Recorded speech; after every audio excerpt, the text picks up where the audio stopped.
Hello friends, again to score 100 in CBSE maths class 11 series को मैं आगे बढ़ाता हूँ और आज एक बहुत ही इम्पोर्टेंट कंसेप्ट लेकर आया हूँ।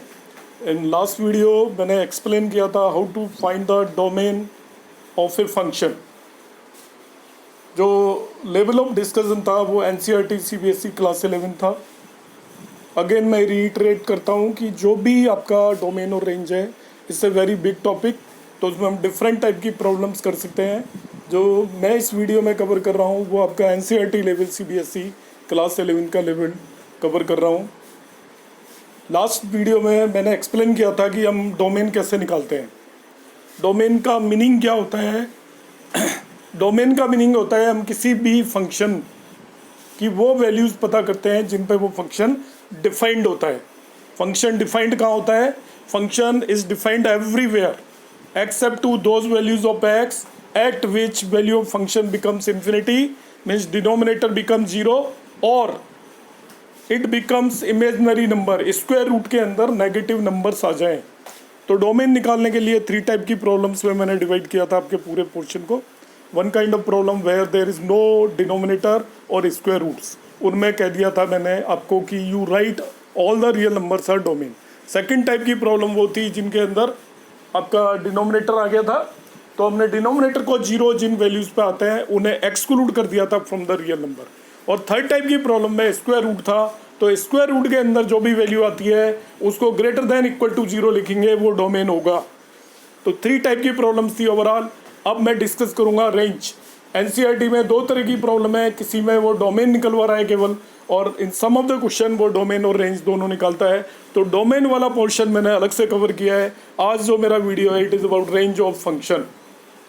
तो देखिए, रेंज ऑफ फंक्शन के लिए आपका मैं कुछ स्टेप सेलेक्ट किए मैंने, तो वो स्टेप्स को आप फॉलो करेंगे। रेंज निकालना बहुत ज़्यादा ईजी है, डोमेन से कुछ भी डिफरेंट नहीं है। जैसे हम डोमेन निकालते हैं बिल्कुल वही प्रोसेस इसमें अप्लाई होगा। The only difference is how to solve. जो आपका फंक्शन दे रखा होगा fx, पहले स्टेप में उस fx को y से रिप्लेस कर देंगे।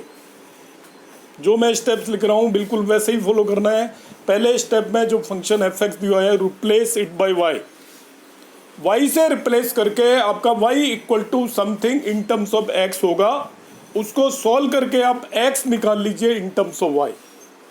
x की वैल्यू फाइंड आउट करेंगे, एक तरफ x होगा और दूसरी तरफ केवल y की टर्म्स होंगी। So will find x in terms of y। वैसे y in terms of x था, अब x निकाल लिया आपने इन टर्म्स ऑफ y। अब हम बिल्कुल वैसे ही करेंगे जैसे हम x की वैल्यू पता करते थे डोमेन के लिए कि x की कौन कौन सी वैल्यूज के लिए फंक्शन डिफाइंड है। सिमिलर वे में अब हम देखेंगे कि y की कौन कौन सी वैल्यूज के लिए x डिफाइंड है, y की किन किन वैल्यूज के लिए x डिफाइंड है।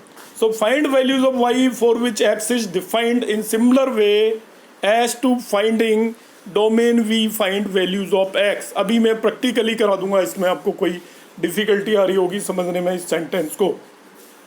If y is under square root, एक और सबसे इंपॉर्टेंट पॉइंट ध्यान रखना, और ये NCERT में क्वेश्चन दिया हुआ है आपका, मिसलेनियस में भी क्वेश्चन है और आपकी लास्ट वाली एक्सरसाइज में भी क्वेश्चन है, और जिसमें स्टूडेंट्स करके आ जाते हैं जल्दबाजी में।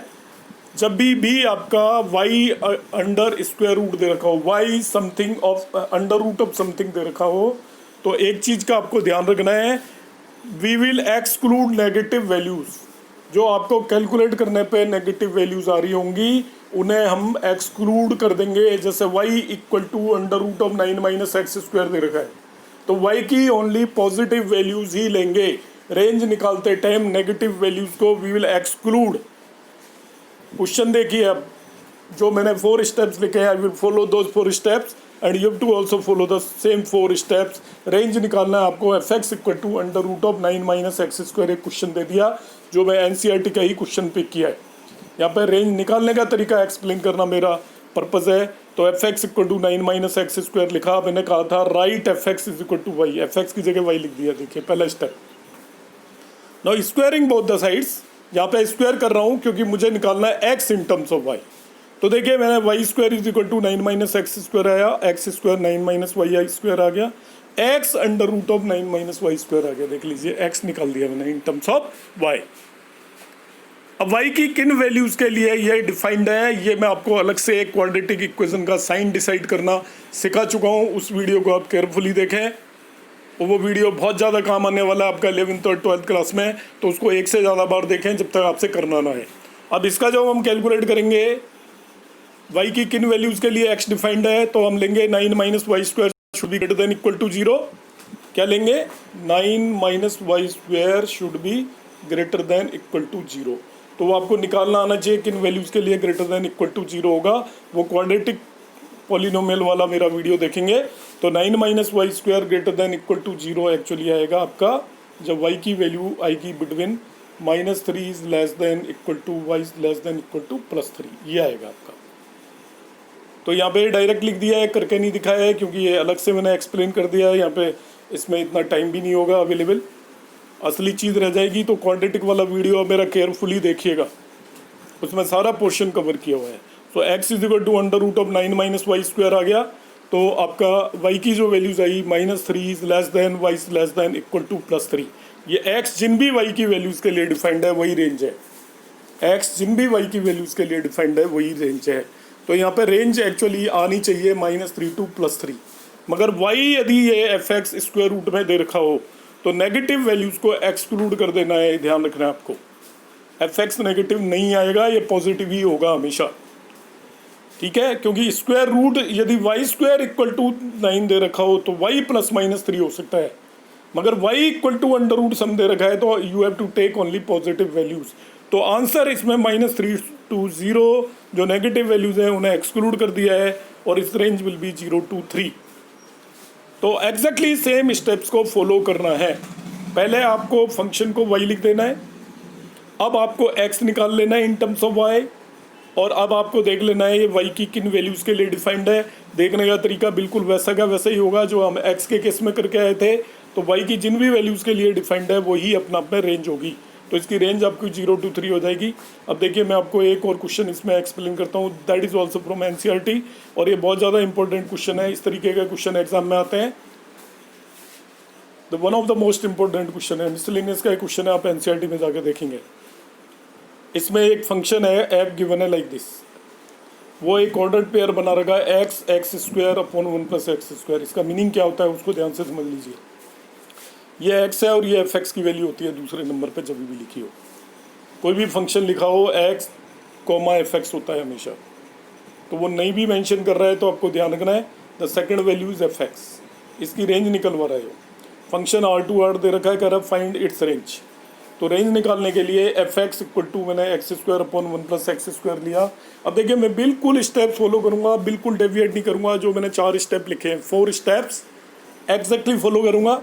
पहले fx को y लिख दिया, देखिए। अब x निकालूंगा इन टर्म्स ऑफ y। उसके लिए मैंने क्रॉस मल्टीप्लाई किया, x की टर्म एक तरफ ले गया, y की टर्म दूसरी तरफ ले गया, और x फाइनली मेरा आ गया x equal to under root of -y upon y - 1। x in terms of y निकाल लिया। अब मुझे चेक करना है x y की किन वैल्यूज़ के लिए डिफाइंड है, ये नेक्स्ट स्टेप है।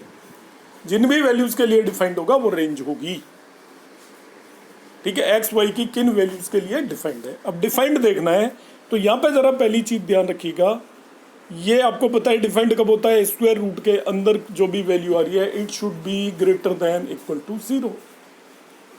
अंडर रूट का यही बताया आपको, जिसमें डिनोमिनेटर हो तो denominator should not be 0। Under root जिसमें आ जाए तो अंडर रूट के इनसाइड अंडर रूट जो भी टर्म है it should be greater than equal to 0, क्योंकि अंडर रूट के अंदर नेगेटिव नंबर्स डिफाइंड नहीं होती। जैसे मैंने -4 लिख दिया तो ये डिफाइंड नहीं होता है, भी तो ये इमेजनरी नंबर है, रियल नंबर नहीं है। तो अंडर रूट के अंदर की value greater than equal to 0। Y की वैल्यू पता कर रहा हूँ जिसके लिए x आपका डिफाइंड है, तो अंडर रूट के अंदर जो भी वैल्यू आ रही है it should be greater than equal to 0। तो पहली चीज़ जब भी डिनोमिनेटर आया तो आप एक चीज़ का ध्यान रख लेना, डिनोमिनेटर शुड नॉट बी 0। तो denominator y - 1 not equal to 0 निकाला, उससे मुझे पता चल गया y is not equal to 1। इसको मैंने अलग से कैलकुलेट कर लिया है, this denominator should not be 0। तो डिनोमिनेटर 0 नहीं होना का मतलब है y should not be equal to 1। तो एक मैंने अलग से 1 एक्सक्लूड कर दिया। अब बाकी को मैं करके दिखाता हूँ आपको। ये नेगेटिव है आपका, it should be greater than equal to 0। Negative sign को हटाते हैं तो इन इक्वेशन बदल जाती है। मतलब यहाँ नेगेटिव साइन था, यहाँ ग्रेटर आ रहा था, इस नेगेटिव साइन को मुझे हटाना है तो लेसर हो जाएगा। आपको समझा देता हूँ, -2 ग्रेटर देन -3 होता है, नेगेटिव साइन को हटाइए तो 2 लेस देन 3 हो जाएगा। तो नेगेटिव साइन को यदि आपने कैंसिल आउट करना है तो इन इक्वेशन ग्रेटर से स्मॉलर हो जाएगी। निकालना क्या था हमें, this is greater than equal to this. इस नेगेटिव साइन को हटाने के लिए y/y-1 should be less than equal to 0 होना चाहिए। अब लेस देन इक्वल टू 0 पता करना है, इसके दो फैक्टर्स हैं, एक फैक्टर y है, एक फैक्टर y-1 है, दोनों उसके 0 निकाल लिए मैंने। y 0 होगा एट 0 और y-1 0 होगा एट 1। अब मेरा वही कंसेप्ट आएगा टू फैक्टर्स को कैलकुलेट करने का। नंबर लाइन को मैंने 3 पार्ट में डिवाइड कर दिया है। जो जीरोज आए उसको लेके नंबर, क्वाड्रेटिक वाला मेरा आप वीडियो ज़रूर देखे, मैं पहले बार बार बोल रहा हूँ। इसके 2 जीरोज आए, एक 0 0 आया, एक 0 1 आया। फैक्टर्स के 0 देखने हैं, पे 2 फैक्टर हैं, दोनों फैक्टर्स के 0 देखने हैं, चाहे वो न्यूमरेटर और डिनोमिनेटर कहीं भी हो। न्यूमरेटर का 0 आता है y = 0 पे और डिनोमिनेटर का 0 आता है y = 1 पे। नंबर लाइन को मैंने 3 पार्ट में डिवाइड कर देना है। ये तो -∞ होगी, ये y = 0 हो गया, ये y = 1 हो गया और ये +∞ हो गया। तो एक मेरा इंटरवल आ गया -∞ to 0, एक इंटरवल आ गया 0 to 1 और एक इंटरवल आ गया 1 to ∞। इसी तरीके से देखते हैं हम। अब आप चेक करेंगे कहाँ पे आपका लेस देन इक्वल टू 0 पता करना है आपको, लेस देन इक्वल टू 0। तो देखिए आप इन पर्टिकुलर इंटरवल्स में आप कोई भी वैल्यू पुट करके देखेंगे तो इस पर्टिकुलर रीजन में लेस देन इक्वल टू 0 आएगा, यहाँ पे ग्रेटर देन 0 आएगा, यहाँ पे भी ग्रेटर देन 0 आएगा। आप रख के देख लेना, मैं इसको करा नहीं रहा हूँ, ये अब आप कर सकते हो, ये मैं एज्यूम करके चल रहा हूँ।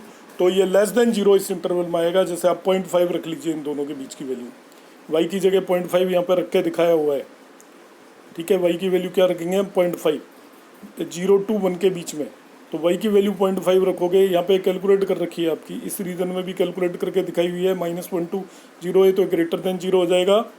0.5 रख देंगे y की जगह इस पर्टिकुलर उसमें, तो आपका ये लेस देन 0 हो जाएगा। y = 0.5 आप इसमें रख के देख लीजिए। तो मैं यदि इसमें y = 0.5 रख के आपको दिखा देता हूँ, यह आया 0.5 डिवाइडेड बाई 0.5 -1। देखिए डिनोमिनेटर इज नेगेटिव, तो ये चीज़ लेस देन इक्वल टू 0 हो गई। तो ये नेगेटिव कहाँ से आया, 0 to 1 ये नेगेटिव होगा। तो 0 to 1 ही आपकी इसकी रेंज होगी। इट इज लेस देन 0 कहाँ पे आ रहा है, 0 to 1, मगर 1 को एक्सक्लूड करना है, वो हम पहले ही कर चुके हैं। 0 to 1 हमने लिया ज़रूर, but 1 you have to exclude, क्योंकि y कैन नॉट बी 1, पहले ही डिसाइड कर चुके हैं। इसलिए इस क्वेश्चन का आंसर आएगा 0 to 1। 0 is included but y is not included, y open interval में आएगा और 0 क्लोज इंटरवल में आएगा। In this way we can calculate the range of a function. तो रेंज और डोमेन निकालने में कोई डिफरेंस नहीं है। अब मैं सिंगल सेंटेंस में बोल रहा हूँ, रेंज वैसे ही निकलती है जैसे डोमेन निकलता है। ओनली डिफरेंस क्या होता है, जब डोमेन निकालते हैं y निकला होता है इन टर्म्स ऑफ x की वैल्यूज पता करते हैं जिनके लिए y डिफाइंड है, और जब रेंज निकालनी है यही क्वेश्चन रहता है, मगर हम x निकाल लेते हैं इन टर्म्स ऑफ y, x निकाल लेते हैं इन टर्म्स ऑफ y। अब y की वो वैल्यूज देखेंगे जिनके लिए x डिफाइंड है। इतना सा वेरिएशन है केवल। जो मेरा लास्ट सेंटेंस है उसको केयरफुली सुने और आपका डोमेन रेंज का पूरा टॉपिक खत्म हो जाएगा। डोमेन निकालने के लिए मैंने कई सारे क्वेश्चंस आपको कराए थे। तो डोमेन निकालने के लिए हम क्या करते हैं, y होता है इन टर्म्स ऑफ x, तो we decide which for which values of x y is defined, that is domain. Range निकालनी है तो एक चेंज करना है, बस x निकाल लीजिए in terms of y, and for which values of y x is defined is called the range of the function.